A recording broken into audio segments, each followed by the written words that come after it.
Elmwood Stock Farm Dog Days of Summer. There's a lot going on besides the homegrown tomatoes we talked about the last time.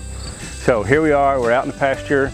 You see the chickens here, the laying hens. We move them once a week to fresh grass. They got access to more bugs. They like clover. They like a lot of weeds. They scratch in the dirt. Just like you need a little bit of kale, they eat a little bit of clover, and it makes a big difference in their diet. The yolks have that dark, rich yellow color. It's not all that much work. It takes about one guy about 45 minutes to move the house and the net to a fresh spot. Worth the effort for the quality of the eggs. Customers love them.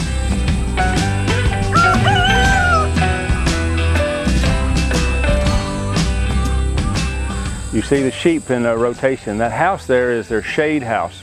It allows us to utilize the entire pasture. They have to have shade or they'll overheat.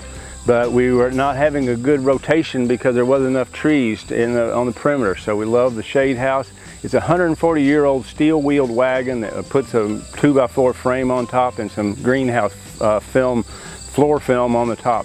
It's opened up and allowed us to have organic lamb, frankly.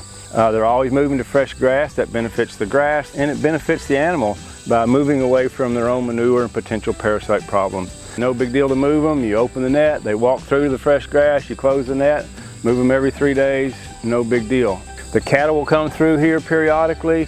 They'll graze for 3 days, they go to the next spot just like the sheep. It benefits the grass, benefits the animal. It's all about rotation out here in the summertime.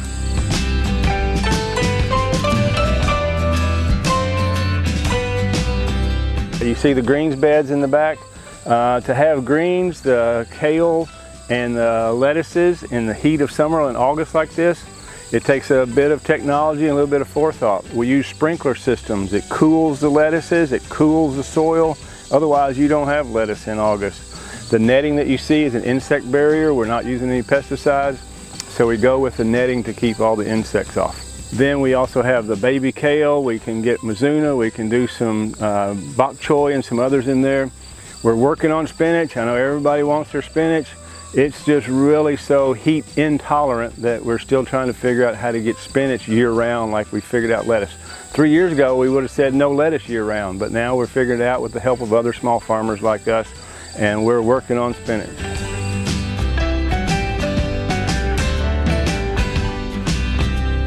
We moved over here where the heritage turkeys are. They're in a similar net and house system, move about once a week, fresh grass, fresh bugs, the whole deal.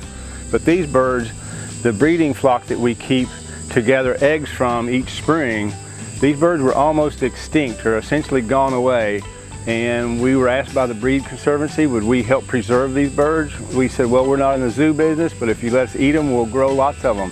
We grew a few that first year. We did some people tested them for us. They loved them. So now every year we've kept back more females, more toms, to where we have several hundred available for this year's Thanksgiving.